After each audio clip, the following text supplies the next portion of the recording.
सभी लोग बस इधर देखिएगा बोर्ड पे। नेट प्रॉफिट बिफोर टैक्सेशन क्या है सर? ये ऐसा नेट प्रॉफिट जो टैक्स देने से पहले का हो। मतलब क्या हुआ, ये भी हम लोग बात कर चुके हैं कल। नेट प्रॉफिट बिफोर टैक्स में हमारे पास हम लोगों ने बात किया था ऑपरेटिंग इनकम और नॉन ऑपरेटिंग इनकम एडेड होती है, और इसमें माइनस होते हैं दो तरीके के expenses, operating expenses and non operating expenses. Operating income trading account की होती है, non operating income P&L account की होती है। ऑपरेटिंग एक्सपेंसेस ट्रेडिंग अकाउंट के होते हैं, नॉन ऑपरेटिंग P&L अकाउंट के होते हैं। एक्सपेंसेस दो पार्ट में डिवाइडेड है, एक्सपेंसेस दो पार्ट में डिवाइडेड है माय डियर। पहले भी बात किया था हम लोगों ने। एक्सपेंसेस हो सकते हैं कैश बेसिस के और नॉन कैश बेसिस के, ये भी हो सकते हैं कैश बेसिस के एंड नॉन कैश। बताओ कोई को दिक्कत है? कोई को दिक्कत है? हमें एलिमिनेट किस किस को करना है सर? हमें एलिमिनेट किस किस को करना है? देखो हमें नॉन ऑपरेटिंग को तो हटाना ही है। किन किन को हटाना एक बार देख लेते हैं। हमें नॉन ऑपरेटिंग इनकम को हटाना है, हमें नॉन ऑपरेटिंग एक्सपेंसेस को हटाना है, और उसके साथ साथ नॉन कैश ऑपरेटिंग एक्सपेंसेस में भी नॉन कैश एक्सपेंसेस को हटाना है। एक्सपेंसेस को हटाना हो तो प्लस कर दो, इनकम को हटाना तो माइनस कर दो, सिंपल सा तरीका है। तो मतलब अगर मुझे अपने नेट प्रॉफिट को ऑपरेटिंग प्रॉफिट में कन्वर्ट करना है तो मैं बस क्या करूंगा, जो मेरा net profit before tax calculation है उसमें मैं माइनस कर दूंगा नॉन ऑपरेटिंग इनकम को और ऐड कर दूंगा नॉन ऑपरेटिंग एक्सपेंसेस को, और एक और ऐड कर दूंगा नॉन कैश एक्सपेंसेस को, भले वो ट्रेडिंग नेचर के क्यों ना। और तब जाके मेरा जो ऑपरेटिंग प्रॉफिट है, मतलब मेरा नेट प्रॉफिट है, वो कन्वर्ट हो पाएगा किसमें? ऑपरेटिंग प्रॉफिट में। लेकिन एक चीज याद रखिएगा, हमें कैश फ्लो बनाना है। ऑपरेटिंग प्रॉफिट में तो इसलिए कन्वर्ट किया जैसे कैश फ्लो बना पाए, ऑपरेटिंग प्रॉफिट में इसलिए कन्वर्ट किया जैसे कैश फ्लो बना पाए। अभी कैश फ्लो बनाया नहीं है। तो सबसे पहला स्टेप, बहुत धीमे धीमे चल रहे हैं, बहुत धीमे धीमे। आज डे 4 है कैश फ्लो का, बहुत धीमे धीमे आज आज रिवीजन, क्योंकि सब कुछ लिंक करना है एक साथ, क्योंकि क्वेश्चन आ गया है इसके बाद सीधा, तो सब कुछ लिंक्ड आएगा। देखो सबसे पहले क्या करना है, स्टेप नंबर 1, मैं अगर इतना लिख रहा हूं और इतने फॉर्मेट्स बना रहा हूं, अगर किसी ने भी वहां पे बैठ के खबीसी करी, इससे पहले तुम निकल जाओ तो ज्यादा अच्छा है। सबसे पहले तो net profit before tax calculation करना है। Net profit before tax calculation शुरू करने के लिए हमारे पास क्या होना चाहिए? सरप्लस होना चाहिए, जिसको हम लोग और क्या बोल सकते हैं? स्टेटमेंट ऑफ P&L, जो भी हो यहां लिख लीजिएगा। उसके बाद इसमें ऐड करते हैं 4 तरीके की चीजें और लेस करते हैं एक। ऐड करते हैं सबसे पहले क्या?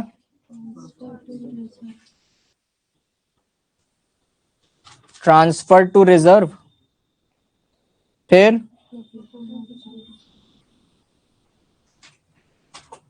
प्रोविजन फॉर टैक्स और प्रपोज्ड डिविडेंड और इंटरिम डिविडेंड, और लेस करते हैं रिफंड ऑफ टैक्स। इसके बाद जो रिजल्टेंट आता है वो मेरा आता है क्या? Net profit before tax. अच्छा याद रखिएगा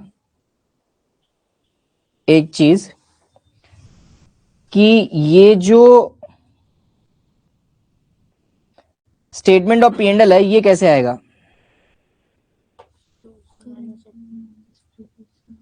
क्लोजिंग माइनस, और ऐसे भी कह सकते हो, और we can say that current year minus previous year, ये भी बोला जा सकता है। ट्रांसफर टू रिजर्व कैसे आएगा सर? क्लोजिंग माइनस ओपनिंग, और we can say that current year minus previous year. Revise करवा रहा हूं बच्चों। Next, provision for tax current year का लेंगे। क्यों? प्रीवियस ईयर का प्रोविजन फॉर टैक्स इस साल का करेंट ईयर का टैक्स पेड माना जाता है। ये चीज याद है कि नहीं? मैंने बताया था। उसके बाद प्रपोज डिविडेंड कौन सी ईयर का लेंगे? प्रीवियस ईयर का लेंगे। करंट ईयर को हम लोग क्लोजिंग भी तो बोल सकते हैं, और इसको ओपनिंग। इंटरिम डिविडेंड, अरे पुतला बन के बैठा, सीधा बैठ जा। तबीयत खराब है, क्या हो गया तुमको? ज्यादा मॉकटेल पी ली क्या परसों?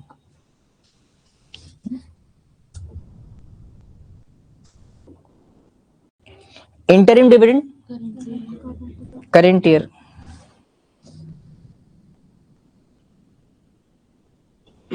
प्रपोज डिविडेंड प्रीवियस ईयर का क्यों लिया जाता है? प्रपोज डिविडेंड क्यों लिया जाता है लिख लेंगे, मतलब मैं तो लिखे ही दे रहा हूँ, ये सब तुम्हारे काम आ जाएंगे। ये सारी जो पीडीएफ आती है ग्रुप पे, इनको डिलीट मत करना, या तो इनको कहीं सेव कर ले जब तक 12वीं ना निकले, तब तक रिवीजन करते समय, या फिर इसको लिख लेना कहीं। भाई सीधी बात यहाँ पे क्या है कि जो मेरा प्रोपोज्ड डिविडेंड है ये लास्ट ईयर जो है क्लेम किया गया था, तभी करंट ईयर में प्रीवियस ईयर का प्रपोज्ड डिविडेंड लिया जाता है, और इस साल का प्रपोज्ड डिविडेंड अगले साल पे होगा, अगले साल का प्रपोज्ड डिविडेंड उसके अगले साल होगा। तो प्रपोज्ड डिविडेंड एक साल पहले क्लेम होता है, इसलिए अगले साल पे होता है। मतलब पहले से हमने एडवांस में बोल दिया कि अगले साल इतना पैसा देंगे। नेक्स्ट, रिफंड ऑफ टैक्स, ये कहीं बैलेंस शीट में गिवन नहीं होता, ये हमें एडजस्टमेंट्स में मिल जाता है। ठीक है, हमारे पास क्या आ गया बच्चों? Net profit before tax. इसके बाद मैं क्या कैलकुलेट कर सकता हूं? अब मेरा स्टेप नंबर 2 क्या आएगा? अब स्टेप नंबर 2 क्या आएगा? Calculation of cash flow statement. इसको करने के लिए सबसे पहले क्या करेंगे कि 2 अमाउंट के कॉलम बना लेंगे। ये सब मैं कल लिखवा चुका हूं, लेकिन स्टिल मैं लिख रहा हूं जैसे आप लोग को रिकॉल हो जाए, क्योंकि कैश फ्लो भागने वाला नहीं है चैप्टर, ये धीमे धीमे करो।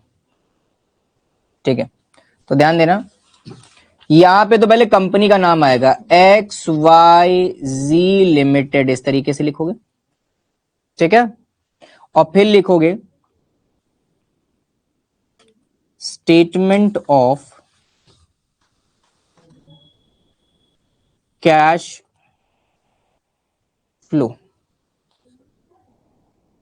For the year 20 cross cross. एक ये है अमाउंट और एक ये है अमाउंट। कोई दिक्कत? ये हो गया पर्टिकुलर्स।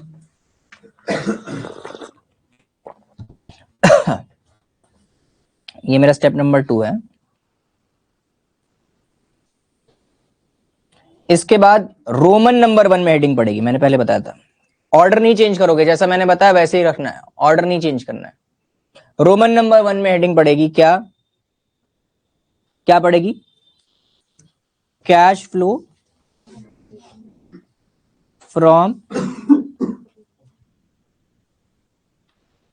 ऑपरेटिंग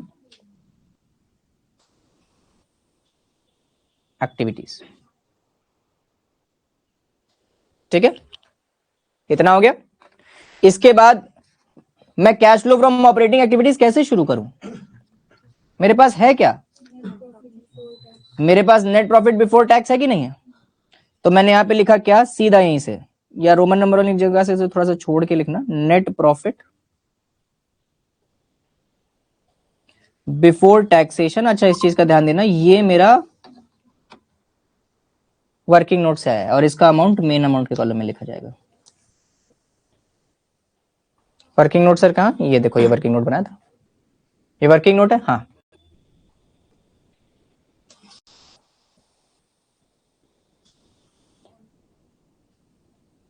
लिख देता हूं पर NPBT calculation is a working note. That means इसका कोई फॉर्मेट नहीं होता। आप पर्टिकुलर अमाउंट ना भी लिखो तब भी ऐसे काम चल सकता है, इसका कोई फॉर्मेट नहीं होता।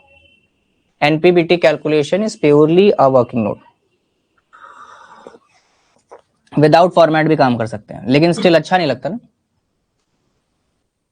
स्टिल अच्छा नहीं लगता।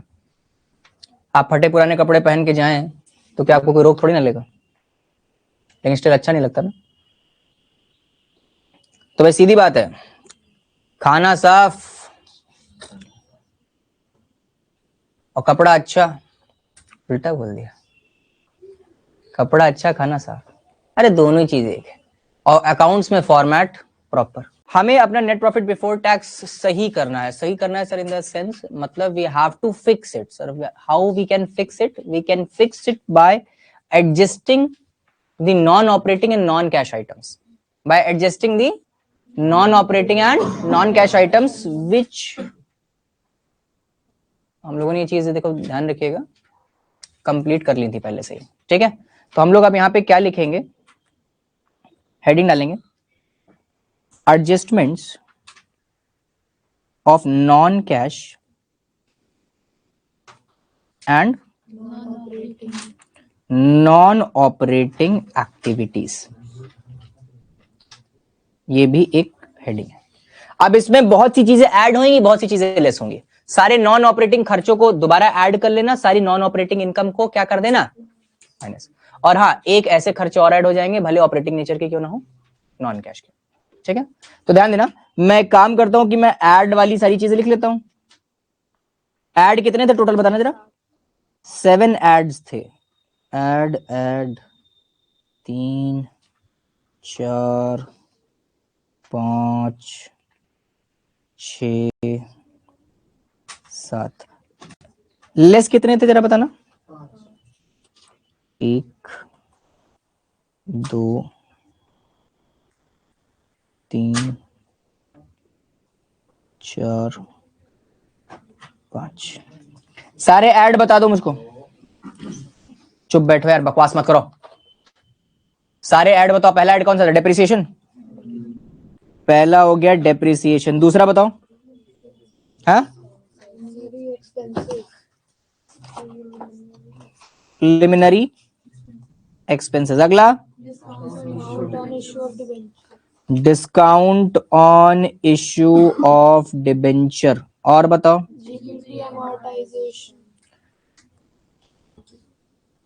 GPT amortize। GPT stands for, अगला बताओ। Interest paid on borrowings. Interest paid. अगला Loss on sale of fixed assets. Loss on sale of fixed asset. Provision for doubtful debt. और अगर मैं प्रोविजन फॉर डाउटफुल डेट बनाऊंगा, provision for DD. ठीक है, less वाले बताओ सारे। Interest income. अगर कोई इंटरेस्ट से इनकम हुई है, मेरी ऑपरेटिंग इनकम नहीं है। Dividend income. Dividend income, Rent income. Rental income. Gain on sale of operating. क्या gain of what? Sale of machinery. Gain on sale of Machinery. और Decrease in provision for doubtful debts. Decrease in provision for doubtful debts. Decrease in provision for Doubtful debts.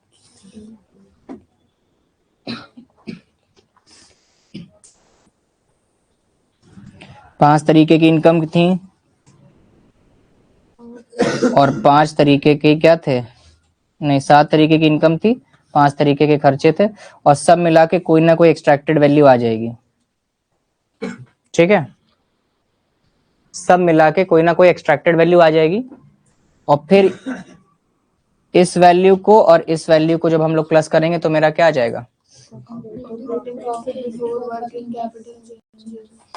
पहली बात तो ये operating profit है, तो ये सारी non operating activities हट चुकी हैं, और अभी तक का इसमें ऑपरेटिंग नेचर की चीजें, दैट मींस करंट एसेट्स और करंट लायबिलिटी, जिसको हम लोग वर्किंग कैपिटल भी बोल सकते हैं, उनको एडजस्ट नहीं किया गया है, तो हम इसको क्या बोलेंगे, ऑपरेटिंग प्रॉफिट आया है ये बिफोर वर्किंग कैपिटल चेंजेस करने से पहले का है। ठीक है, ठीक है, इतनी चीज समझ आती कि नहीं आती है। अब वर्किंग कैपिटल चेंजेस करें, सर कैसे करेंगे working capital changes, current asset और करंट लायबिलिटी को एडजस्ट करना है, करंट एसेट्स और करंट लायबिलिटीज को एडजस्ट करना है। देखो भाई सीधी बात है, ऐसे लिखना है, एड लेस, एड लेस। हमें किसको एडजस्ट करना है बच्चों, करंट एसेट्स और करंट लायबिलिटीज। देखो भाई करंट एसेट्स, अब सीधा सीधा चलेगा सब कुछ, करंट एसेट्स ऐड कब हो सकती है, जब बढ़े या घटे। करंट एसेट्स ऐड कब हो सकती है भाई, देखो करंट एसेट्स जब घटेंगी, स्टॉक था बिक गया तभी तो पैसा आएगा, कैश इनफ्लो तभी हो सकता है ना। अब कैश फ्लो शुरू हो गया, अब कैश फ्लो शुरू हो गया, इससे पहले हम लोग बस माहौल बना रहे थे कैश फ्लो का, ये सब कैश फ्लो शुरू करने की चीजें थी। अब कैश फ्लो शुरू हो गया, अब बस देखना पैसा आ रहा है कि पैसा जा रहा है, पैसा आ रहा है कि पैसा जा रहा है। करंट एसेट से पैसा कैसे आ सकता है सर, बिक जाएगा तो। जब भी करंट एसेट्स डिस्पोज होगी पैसा आएगा, जब भी करंट एसेट्स डिस्पोज होगी पैसा। अबे तो एक बात बताओ, करंट एसेट्स डिस्पोज होएगी मतलब डिक्रीज होगी, स्टॉक बिक गया पैसा आ गया, डेटर्स कम हो गए पैसा आ गया। सर कैश कम हो गया पैसा आ गया, ऐसा तो कभी नहीं होता। अब कैश को नहीं लेते, पूरे कैश फ्लो में कैश को छोड़ा जाता है, क्योंकि कैश फ्लो का answer he cash and cash equivalents होता है, तो कैश को असाइड रखिएगा। कोई भी करंट एसेट हो, जब वो कम होगी तभी तुम्हारे पास इनफ्लो होगा कैश का। तो करंट एसेट्स जब डिक्रीज होती हैं तब होगा क्या, कैश इनफ्लो, इसीलिए ऐड, ये क्या है, इनफ्लो है अमाउंट डिटेलर में। नेक्स्ट, करंट एसेट्स बढ़ेंगी तो पैसा आएगा कि जाएगा, जाएगा ना। तो करंट एसेट्स अगर बढ़ गया तो क्या हो जाएगा बच्चों, आउटफ्लो हो जाएगा। बात मानते हो कि नहीं। करंट लायबिलिटी अगर बढ़ गई तो इनफ्लो हो जाएगा कि नहीं, सर क्यों, अरे तुमसे मैंने ना 10 रुपए उधार ले लिए, इनफ्लो ही तो है, और बदले में मेरी करंट लायबिलिटी बढ़ गई, 5 दिन बाद पैसा लौटाना पड़ेगा। तो करंट लायबिलिटी जब बढ़ेगी तो इनफ्लो होगा कि आउटफ्लो होगा, इनफ्लो होगा। और करंट लायबिलिटी जब घटेगी तो फ्री में तो घटेगी नहीं, पैसा देना पड़ेगा ना, तो क्या होगा बच्चों, आउटफ्लो होगा। बस इतना ही था, खत्म हो गया। इसकी कोई ना कोई एक्सट्रैक्टेड फिगर आएगी, इसकी कोई ना कोई एक्सट्रैक्टेड फिगर आएगी माय डियर, की नहीं आएगी, इसकी कोई ना कोई एक्सट्रैक्टेड फिगर आएगी। ये देखो ओए, ये बिफोर वर्किंग कैपिटल का पैसा था, और ये जो अभी तुमने करंट एसेट्स और करंट लायबिलिटीज का एडजस्टमेंट किया, इसे प्लस करोगे तो इसको नाम क्या दोगे बच्चे, ये है हमारा वही ऑपरेटिंग प्रॉफिट ही है। एक हमारा क्या है बच्चों, सेम वही ऑपरेटिंग प्रॉफिट है, लेकिन अब इसमें क्या हो चुका है, ये आफ्टर वर्किंग कैपिटल चेंजेस। अब बस अंत में तुम्हें क्या करना है, क्योंकि हमें net profit before tax given था, टैक्स उसमें माइनस नहीं था, अब बस आपको एक काम करना है, लेस कर देना है टैक्स, खत्म हो गया ऑपरेटिंग एक्टिविटी, टैक्स लेस कर देना। और अगर टैक्स गिवन नहीं होगा तो क्या नाम होगा उसका, प्रीवियस ईयर का प्रोविजन फॉर टैक्स, क्योंकि मैंने लिखवाया था ना, प्रीवियस ईयर का प्रोविजन इस साल का क्या होता है, टैक्स पेड होता है। फिर जो आपका रिजल्टेंट आंसर आएगा वो होगा आपका cash flow from operating activity. अगर माइनस में आएगा तो cash outflow from operating activities, और अगर प्लस में आएगा तो cash flow from operating activities. तो मैं यहां पे लिख देता हूं, ये आया है मेरा कैश इनफ्लो या फिर आउटफ्लो फ्रॉम ऑपरेटिंग एक्टिविटी। अब मेरी बात समझो, अब क्वेश्चंस पे आओ, इसको पूरा उतार लो, इसको प्रॉपर उतार लीजिए, ध्यान दो बच्चों।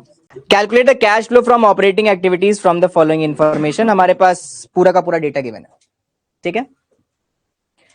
Balance as per statement of P and L, that means ये आपका बच्चों क्या है, ये आपका क्या बच्चों, सरप्लस है बच्चों, ये आपका क्या है बच्चों, सरप्लस है। अब 2 मिनट रुक जाओ, क्या एनपीबीटी कैलकुलेशन से रिलेटेड इंफॉर्मेशन तुम्हें मिल रही है क्या? सर एक है सरप्लस, और कुछ है क्या, और कुछ है क्या, और कुछ है क्या? सर ट्रेड रिसीवेबल नहीं, इन्वेंट्री नहीं, प्रीपेड एक्सपेंस नहीं, सैलरी और ट्रेड पेबल्स नहीं, डेप्रिसिएशन नहीं, प्रोविजन फॉर डाउटफुल डेट भी नहीं, प्रोविजन फॉर टैक्स होता तो लेते। क्या कुछ गिवन है? तो क्या एनपीबीटी कैलकुलेशन होगी यहां पे? नहीं होगी।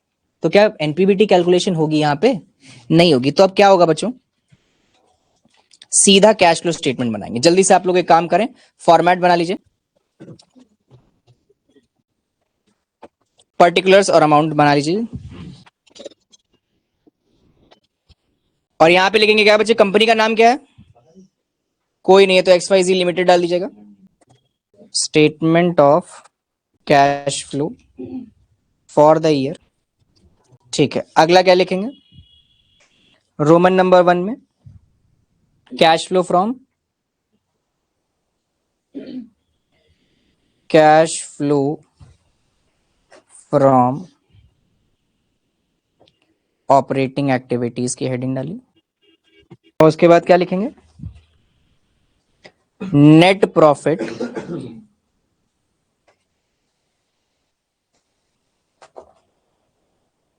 Before tax.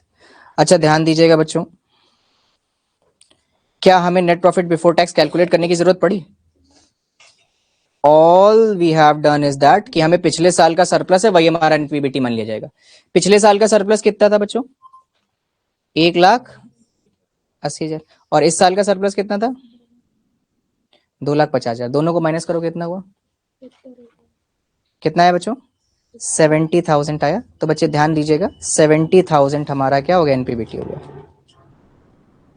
70,000 एनपीबीटी में लिख लीजिएगा। अब मुझे बताइए, क्या ये एनपीबीटी प्रॉपर है, क्या ये एनपीबीटी प्रॉपर है? इसको मैं एडजस्ट करना पड़ेगा किसमें, ऑपरेटिंग प्रॉफिट में करना पड़ेगा ना। तो यहां पे लिखेंगे क्या, एडजस्टमेंट ऑफ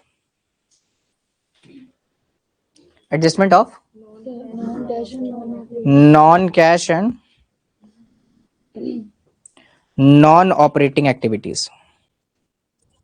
अब ध्यान दो, non cash and non operating activities ढूंढते हैं। चलो सबसे पहले ट्रेड रिसीवेबल, ये तो करंट एसेट है, ट्रेड रिसीवेबल कोई एक्सपेंस है क्या, ये तो करंट एसेट है, तो इसको तो ध्यान ना देना। इधर देखो सब लोग, अब लिखो नहीं, ये क्या है बच्चों, करंट एसेट्स है। इन्वेंट्रीज भी क्या है बच्चों, करंट एसेट्स है।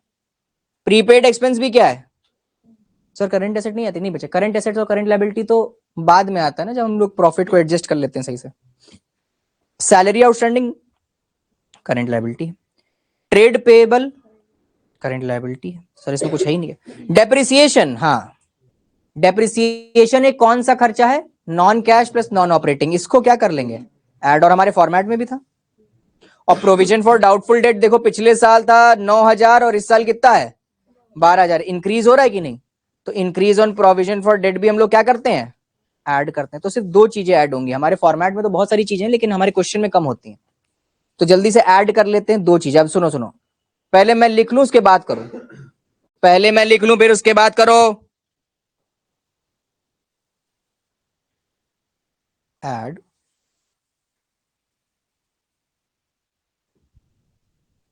ऐड सबसे पहला क्या था बच्चों,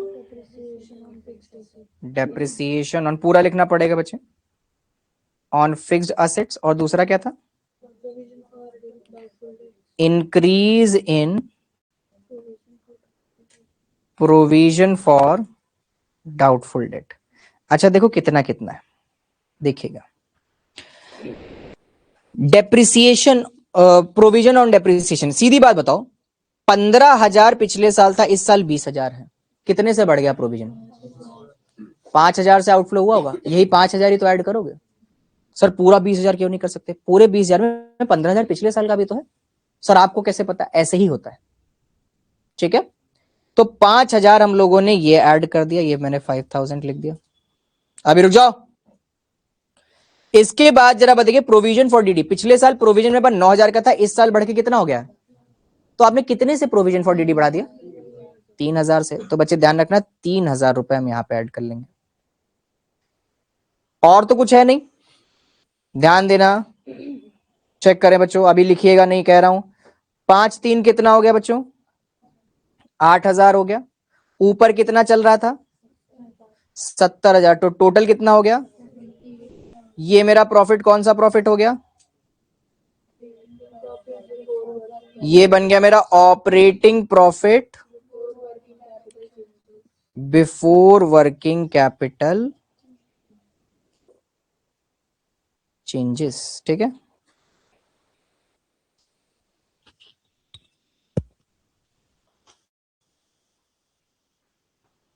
हो गया, कोई दिक्कत। अब क्या करेंगे, करंट एसेट्स और करंट लायबिलिटीज का एडजस्टमेंट, ठीक है। तो ये तो इस पे हेडिंग डालना गलत है, अब यहां पे लिखेंगे एडजस्टमेंट, सर ये पहले नहीं लिखवाया था, अब लिखवा दे रहा हूं, एडजस्टमेंट फॉर, जैसे पहले non cash and non operating का एडजस्टमेंट किया था, अब क्या करेंगे बच्चे, adjustment for current assets and current liabilities, ये एक हेडिंग पड़ेगी। अब चलिए करंट एसेट्स और करंट लायबिलिटीज को देख लेते हैं, बढ़ रही हैं घट रही हैं। इधर देखो बच्चों, सबसे पहली करंट एसेट ट्रेड रिसीवेबल है, देखो पिछले साल कितनी थी सर, 60,000 थी, इस साल कितनी हो गई 85,000। तुम्हें पता है ना जब करंट एसेट्स बढ़ती हैं तो क्या होता है, आउटफ्लो होता है इनफ्लो होता है, देखो भाई करंट एसेट्स जब बढ़ती हैं तो आउटफ्लो, देखो मैं पहले बता दूं, करंट एसेट्स और करंट लायबिलिटीज, इधर देखो चेक करो बच्चों, इधर देखो करंट एसेट्स हो गया या तो करंट लायबिलिटीज होंगी, करंट एसेट्स या तो बढ़ेगी या तो घटेगी, करंट लायबिलिटी भी या तो बढ़ेगी या तो घटेगी। करंट एसेट्स में उल्टा होता है, करंट एसेट्स बढ़ती हैं तो लेस होता है क्योंकि फ्री में तो बढ़ नहीं जाएंगी, और करंट एसेट घटती है तो भाई फ्री में तो बेच नहीं देंगे तो ऐड होता है। करंट लायबिलिटी में सीधा सीधा चलता है, करंट लायबिलिटी बढ़ेगी तो ऐड और करंट लायबिलिटी घटेगी तो लेस। तो करंट लायबिलिटीज स्ट्रेट फॉरवर्ड है, करंट असेट्स अपोजिट चलती हैं, ठीक है। अब देखो आपकी करंट एसेट्स बढ़ रही हैं कि घट रही हैं, बढ़ रही हैं, मतलब आपके ट्रेड रिसीवेबल बढ़ रहे हैं।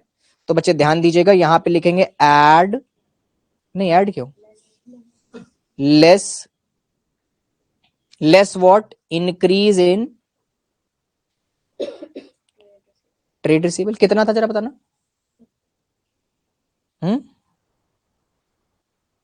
कितना था 25,000।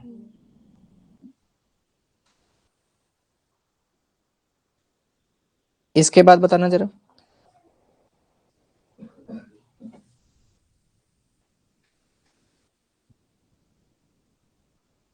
इसके बाद इन्वेंट्री करंट एसेट्स बढ़ रही है घट रही है, 1,20,000 से कितनी हो गई है? 1,00,000। भाई इन्वेंट्री घटी है तो फ्री में तो घटी नहीं होगी, पैसा आया होगा कि नहीं? तो क्या लिखेंगे बच्चों? एड डिक्रीज इन इन्वेंट्री कितना? 20,000। अगला बताइएगा। इन्वेंट्री हो गया। प्रीपेड एक्सपेंस करंट एसेट से बढ़ रही है घट रही है? 12,000 से 10,000 हो गई। करंट एसेट्स घटेगी तो ऐड होगा कितने से? 2,000 से। Add what? In prepaid expense कितना? 2,000। कोई दिक्कत? इसके बाद बताइएगा। सैलरी आउटस्टैंडिंग करंट लायबिलिटी है, बढ़ रही है घट रही है? बढ़ रही है। तो बच्चे करंट लायबिलिटी तो सीधा चलती है, कितने से बढ़ रही है? 5,000 से बढ़ रही है। तो बच्चे ध्यान रखना, बढ़ रही है तो ऐड होगा। करंट लायबिलिटी बढ़ती है तो ऐड होता है। ऐड इंक्रीज इन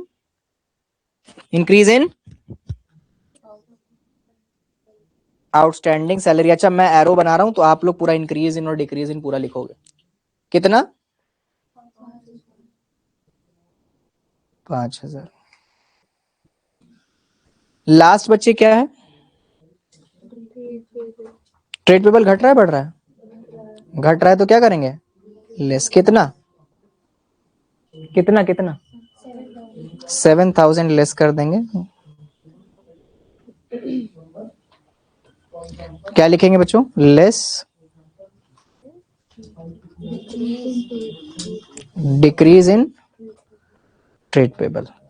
जरा निकालो एक्सट्रैक्ट कितना हुआ? 25,000 में 20,000 माइनस का 25,000 प्लस का 20,000 प्लस का 2,000 प्लस का 5,000 माइनस का 7,000। माइनस में आंसर आ रहा है प्लस में आ रहा है? माइनस में आ रहा है। कितना? अरे इसका माइनस में कितना आ रहा है? 5,000। अब ध्यान दो, शुरुआत चली थी 78,000 में, 78,000 में 5,000 चले गए, कितने बचे?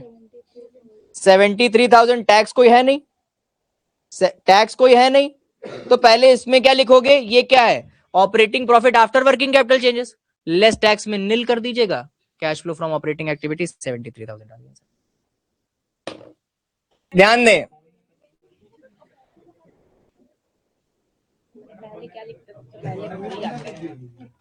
अच्छा मैं बताते चल रहा हूं, आप लोग सॉल्व करें इसको। चलो ध्यान दें, प्लीज पे अटेंशन है, ध्यान दो।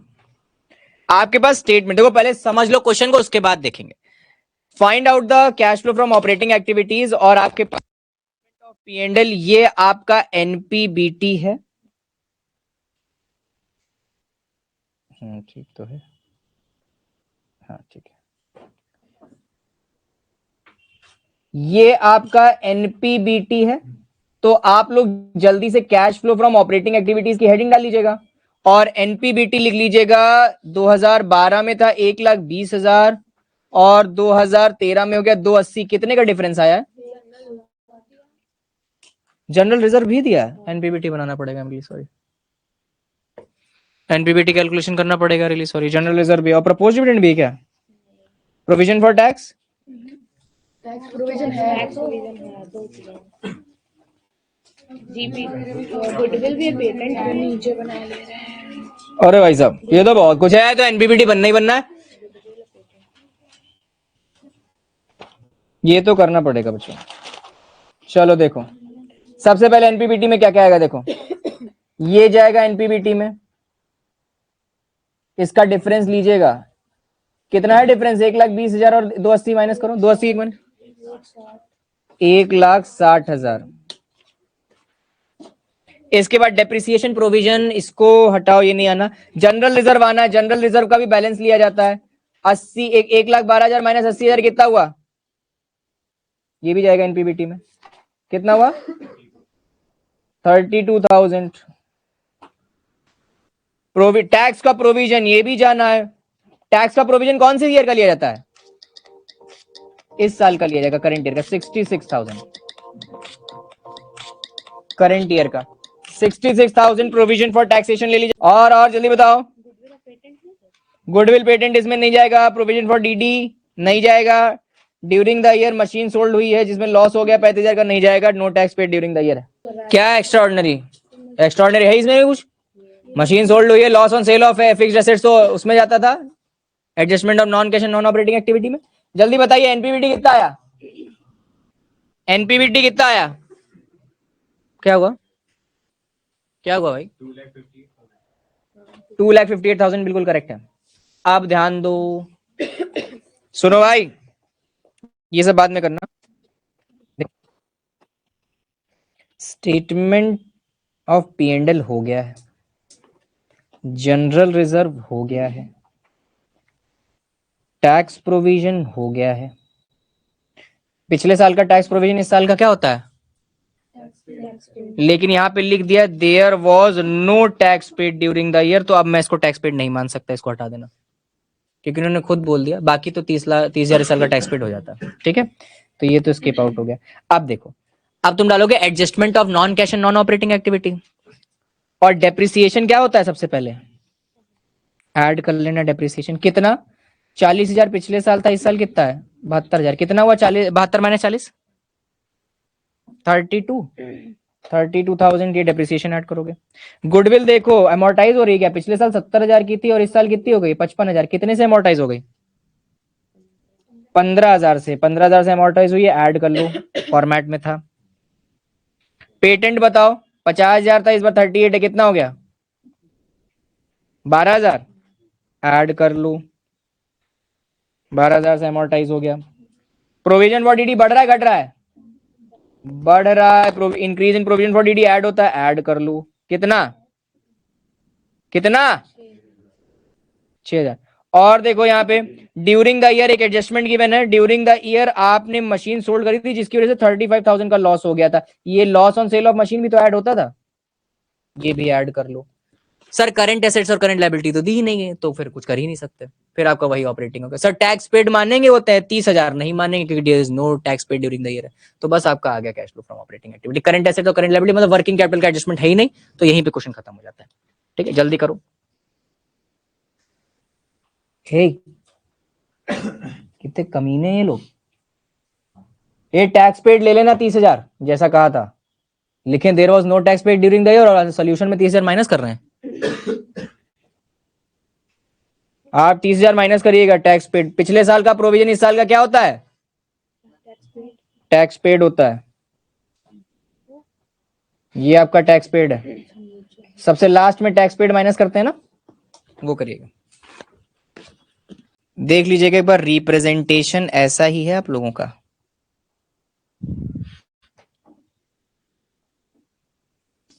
एक बार पूरा सोल्यूशन एक बार देख लीजिएगा, ऐसे ही। अब देखो एनपीवीटी कैलकुलेशन का इन्होंने फॉर्मेट नहीं बनाया, द रीजन बिहाइंड दैट, नहीं बनाते हैं अगर जल्दी होती है, या फिर स्किप भी कर सकते हैं, कोई इश्यू वाली बात नहीं। देखो क्या ऐसी रिप्रेजेंटेशन है बिल्कुल, और देखिए वर्किंग कैपिटल का कुछ नहीं है तो इन्होंने कुछ भी नहीं किया।